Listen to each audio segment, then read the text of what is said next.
O grande problema da utilização atual dos antidepressivos é, é porque eles têm virado uma verdadeira panaceia, que eles têm sido utilizados numa escala tão ampla que você, às vezes, verifica situações onde não necessariamente ele estava indicado e que ele é utilizado já até um largo tempo, bom tempo. Agora, a crítica, eu li essa entrevista desse psicanalista e psiquiatra e teria uma certa reserva também às afirmações que ele faz. São afirmações meio generalistas, não é?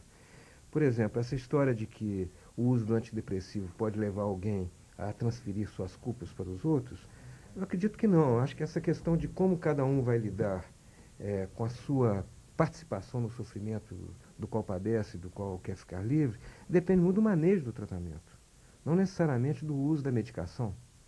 Quer dizer, se a medicação é utilizada e é administrada de uma tal forma que desresponsabiliza aquele que sofre da participação que tem no sofrimento, isso pode sim levar alguém a se sentir irresponsável em relação ao próprio sofrimento. Mas isso é muito mais em função do manejo do tratamento e da forma como o antidepressivo é utilizado. De uma outra maneira, por exemplo, o antidepressivo pode ser utilizado sim e deve ser utilizado em situações de sofrimento muito atroz, onde às vezes a abordagem psicoterápica, psicanalítica, outras abordagens não medicamentosas não têm um resultado efetivo e que o sujeito corre risco de vida, não é? Ou então, não necessariamente o risco de vida de suicídio, mas ele já tem uma degradação da sua atividade de vida de tal forma que às vezes isso o impede até de procurar outras abordagens. Então, o antidepressivo aí, acho que pode ser utilizado como um corte nesse sofrimento, como uma medicação que corta esse sofrimento. Não necessariamente que ele vai prometer alegria, que vai resolver todos os problemas, que a pessoa então vai estar com a satisfação completamente resolvida, mas sim um corte no sofrimento atroz, para que então, esse sofrimento sendo um pouco reduzido e diminuído, a pessoa possa verificar então o que a levou é, a entrar nessa Mas situação. você acha que existe um abuso na receita de antidepressivos? Não Sem, só no Brasil, mas é uma tendência mundial. isso em virtude, claro, que coisas que já falamos aqui no programão e que o telespectador deve saber, de conhecimento, é em virtude da oferta é, excessiva da medicação por intermédio da indústria farmacêutica, e Um isso é marketing feito poderoso um mesmo. marketing extremamente poderoso, que são cifras bilionárias, né, de dólares que estão em jogo, tanto nas pesquisas quanto na própria produção da medicação. E é claro que isso não é feito de forma ingênua, é feito como um produto que é oferecido no mercado, né, um produto de consumo.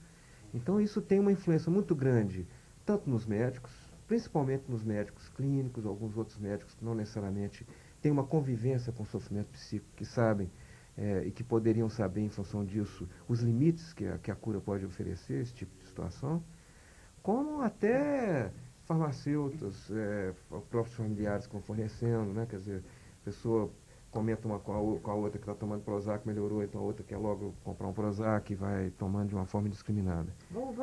Às vezes, amigos vão passando, né, a medicação de um para outro. Eu acho que há um excesso de diagnósticos de depressão. É, a depressão, ela fica sendo profundamente indesejável, ainda mais num mundo como o nosso, em que a depressão leva a uma baixa na produtividade, né? Então todo mundo quer se ver livre da depressão e quer livrar o outro De um da jeito rápido, depressão muitas de um vezes, né, jeito muito Sibeli? rápido. Agora, acho meio ingênuo quando o Dr. Rubens atribui, por exemplo, ao medicamento, a pessoa passar a culpar o outro. Não, ela vai fazer isso se ela sair da depressão por efeito do medicamento e se ela já fazia antes, né? Ou seja, ela vai retornar, é aquilo que Stério sempre falou, a depressão vai ser tirada do sujeito, mas o sujeito não vai ser tirado da depressão, então ele vai continuar com os mesmos defeitos de base que, em última análise, o conduziram a essa depressão. Agora, o diagnóstico da depressão é um diagnóstico que tem uma certa precisão e que tem que ter um certo rigor. É preciso saber distinguir, né, as depressões neuróticas, as depressões, aquelas que são inevitáveis, aquelas tristezas pelas quais nós temos que passar porque tivemos uma perda. Então, não há como você querer pular isso, você querer atalhar isso. Isso necessita de uma elaboração. Então, muitas vezes, se você medica fora de hora ou fora de propósito, o que acontece é que a pessoa vai ficando com lutos que deveriam ter sido feitos, elaborados e que não foram, porque isso foi tamponado Que pela ela está medicação. queimando etapas. Exato. Então, o diagnóstico da depressão e de quando e como medicar, ele exige muito rigor. Eu acho que ele exige muita precisão. E eu sempre acho recomendável que seja que a pessoa passe por um psiquiatra experiente que possa discutir com ela as vantagens e desvantagens de uma medicação.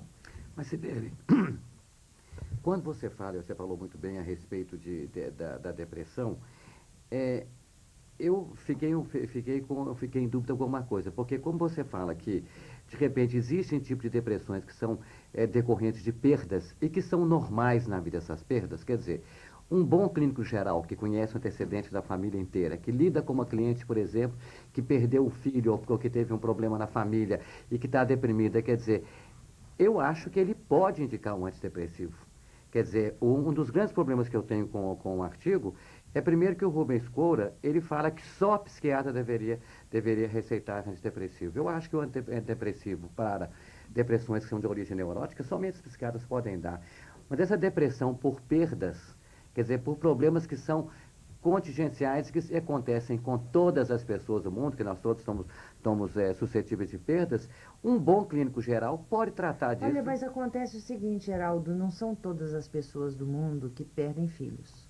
Concede? Não. Eu acho que existem certos tipos de perda na vida de uma pessoa que são tão absurdos e que conduzem a um estado de tristeza, muitas vezes muito grave, e que pode até ser conveniente a utilização da medicação, mas que não são perdas convencionais, mas tem como resultado uma tristeza muito grande. E é preciso que essa pessoa aprenda a elaborar essa perda. O que é elaborar essa perda? Há determinados tipos de perda que você precisa aprender a passar por essa dor, a viver esse déficit que ficou de potencial de alegria na sua vida e um tipo de um buraco no seu psiquismo, né? Mas por que 65% das receitas de antidepressivos nos Estados Unidos e na Inglaterra são feitas por médicos que não psquiatras? O que nós estamos discutindo é que nós achamos que é excessivo. Deixa eu entrar aqui. Eu também concordo que é excessivo. Eu vou dar um exemplo que está hoje. Hoje eu atingi cedo uma cliente e ela trata com um não psiquiatra. Né? Não vou falar nem a especialidade dele, mas não é psiquiatra. Ela entrou no consultório com o cabelo bem arrumado, a roupa muito bem cuidada, bonita, adaptada para ela. Me cumprimentou, eu fiz umas brincadeiras, ela riu, o que me levou rapidamente a ter a primeira ideia: ela não deve ser deprimida. Ela falou: tem 16 anos que eu estou deprimida, já fui internada várias vezes num hospital, pagou não sei quanto para tomou remédio e tal. Né? A ideação dela não é. Para não ir muito longe, eu fiquei prestando atenção no vocabulário dela. Quase as queixas, quase todas, eram de ansiedade. Tensão, nervosismo, preocupação com meu filho, que eu penso que não tem a ver com o que a gente chama e faz a diagnose de depressão. Aí fui ver o remédio que ela estava tomando. E aí é que entra. Pasmem. 3 comprimidos de fluoxetina por dia. É um antidepressivo? Um antidepressivo. 2 comprimidos de Depaquene por dia, que é um antiepilético e que tem uma ação antimania, que é o contrário da depressão. 3 comprimidos de carbonato de lítio, que tem um efeito parecido com Depaquene. Né? Então, ele atua, pelo menos no meu conhecimento, muito mais para quem está animado demais. Sim, um coquetel, na verdade. Um comprimido de Rivotril de 2 mg, que é a dosagem mais forte, e 1,5 comprimido de Lexotan pela manhã e 1,5 comprimido de Lexotan à noite. Isso não é tão raro para quem não tem conhecimento. Então eu até brinquei com a família, falei assim, eu não gosto de tirar de cartucheira. Qual minha ação com a mulher dessa? Eu falei, fica tão difícil examinar a senhora que a primeira coisa que nós temos que fazer é tirar tudo. Pode estar absolutamente mascarado, é isso? Para poder enxergar. Na hora que o marido entrou, eu vi que eles brigam.